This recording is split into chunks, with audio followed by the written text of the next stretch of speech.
Well, today we got our new furnace parts. Got all the ductwork out here, and I'm excited about it. I've been looking forward to getting some heat. My friend Chris, turns out, knows a lot of stuff. I wish I would have known Chris from the day we moved in. Maybe we'll talk about that a little bit later, but Chris has helped me get this furnace and all the associated ductwork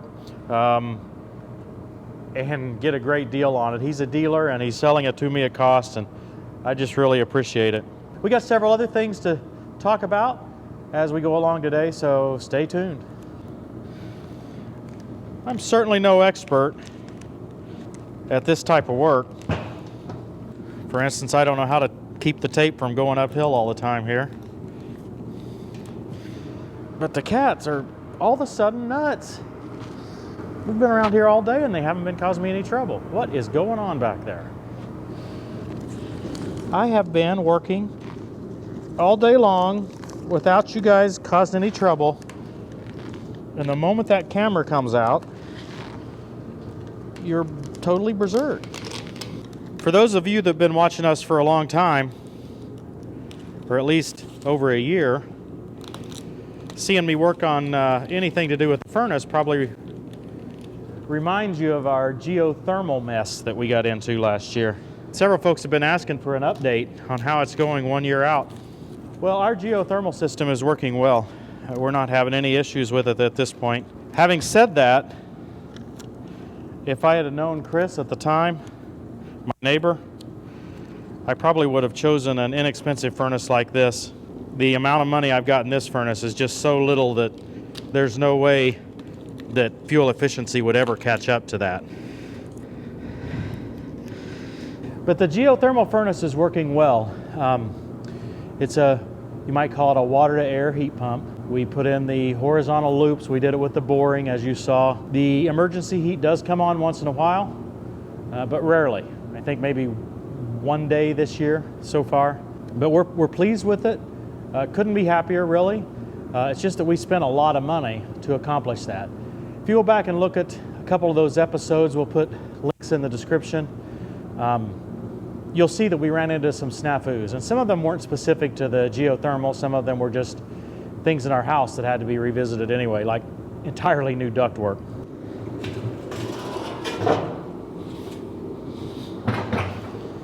Not the first time you've seen me spill a bunch of screws, but this time's going to be different.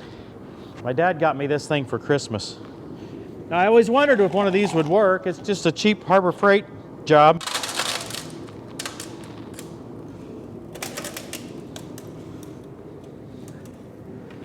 Now what do I do with them, right?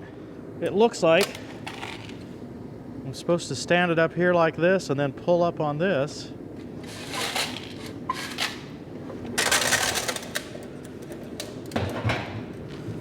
Okay, here we go again.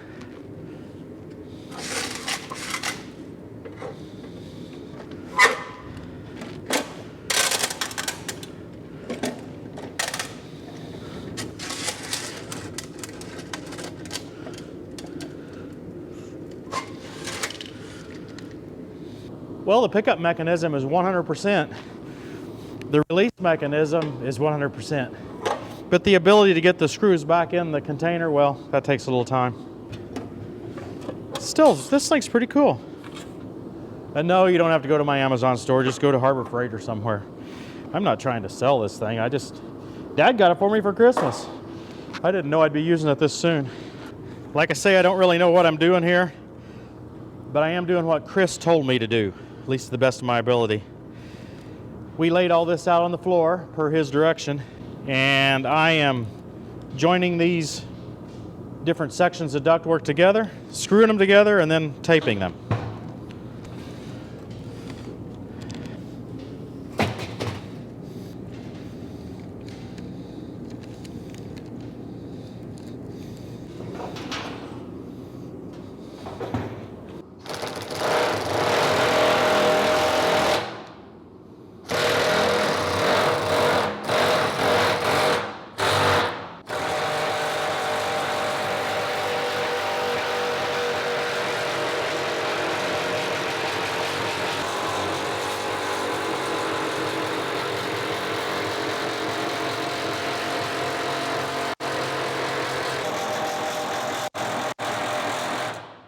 decided that was a good time for my ISO tunes. Looks like a factory finish, doesn't it? That thing does a wonderful job. Chris says he wants 4 screws in each one of these. So be it.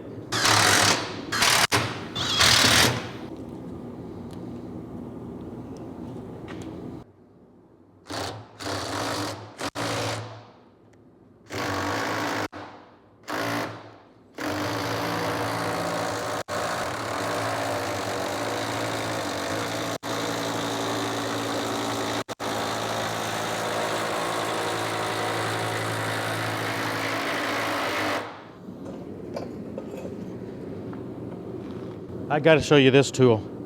Now this was sent to Christy by a viewer. His name is Scott Wilson. He lives in Illinois, and we really appreciate it, Scott. I don't know why I'm using it. I should have Christy out here using it. Well, actually Christy's inside working hard like normal, and he calls it a kneeler. And I'm going to put one of these on my Amazon store because I had never seen one before. And there's several things I like about it after I've already seen it and played with it a little bit. It is just a little foam kneeling pad, but it has handles here. So if you're older and you have trouble getting up, it's got built-in handles. You can also use it this way for a stool, right?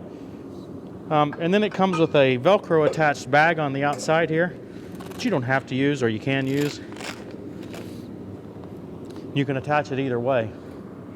So I really like this thing. Thanks again, Scott. I usually start right here at the seam, and I put the thing at an angle. I saw a YouTube video, right? Put the thing at an angle like this and run it in there. And then I found that if I reverse the drill and go backwards, I can go back to that seam. Okay. It says to use this only with an impact drill, and I sort of understand. I think the impact drill really helps it. So then I can just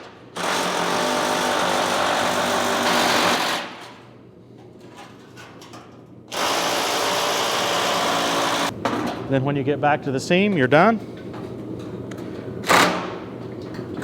Just pull it right off. It does an amazing job. Now, one thing the other YouTube video said that I watched was to allow your impact to lean inward a little bit. I mean, it's going to make it lean inward on its own, but it just makes it easier for you to go around if you'll lean inward just a little bit.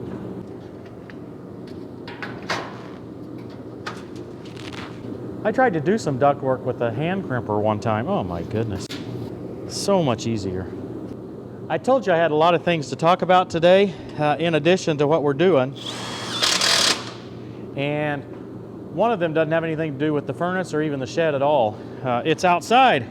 You've seen me show the Artillian 60-inch snow blade.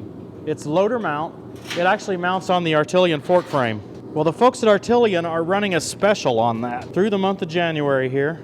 That blade's available $150 off. I honestly don't know if you need to use coupon code TTWT or if it's just going to show up $150 off. It's normally $1,500, so yeah, check it out. If you already have Artillian forks and you have that Artillian frame, this is a pretty good deal for you. It's a good way to attach that loader attached blade right onto the Artillian frame. If you've been wanting an excuse to buy some high quality Artillian forks, this might be it as well. So check out that Artillian front mounted 60-inch hydraulic blade.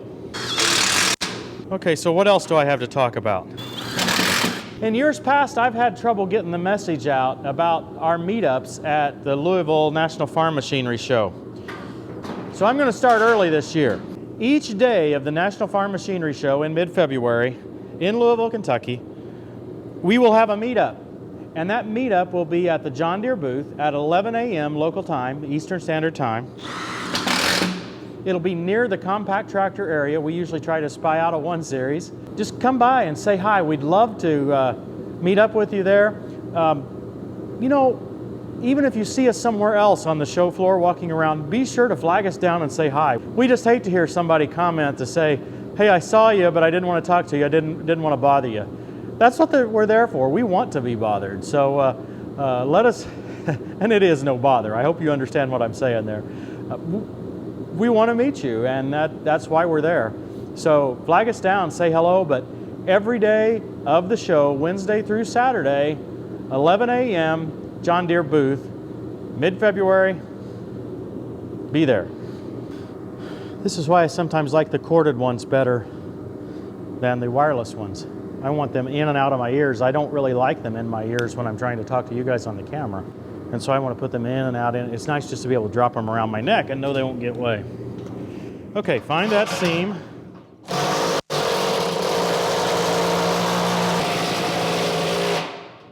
So Chris has laid these out. This is going to be the main trunk line.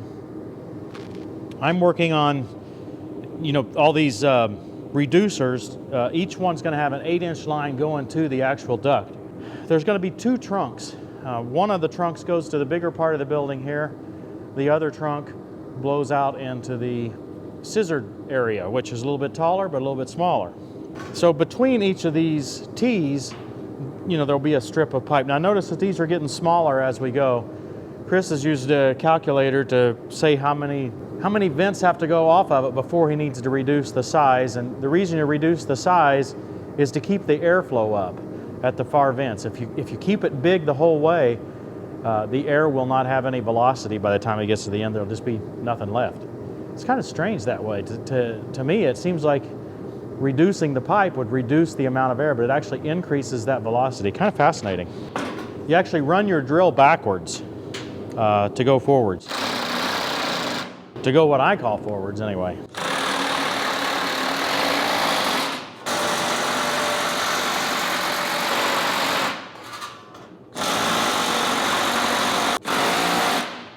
This is one of the most fun power tools I've used in a long time. Don't tell Chris, he'll be jealous because I got to use it instead of him. It does turn it into a oval shape instead of a round shape when you get done.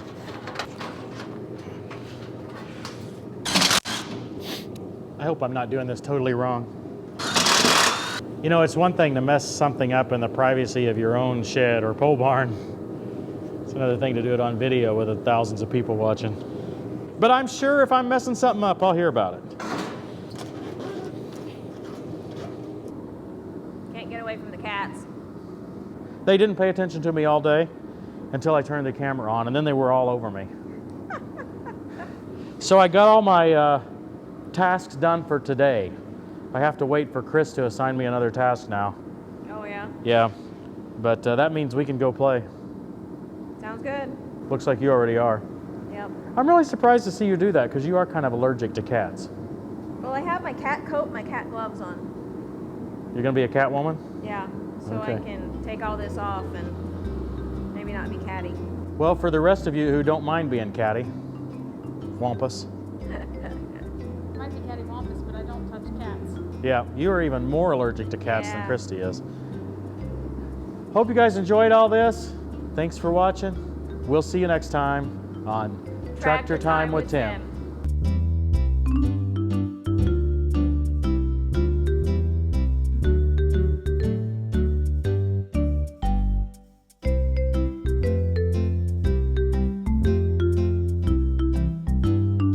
And Martha and Mary, or Marty and Mary.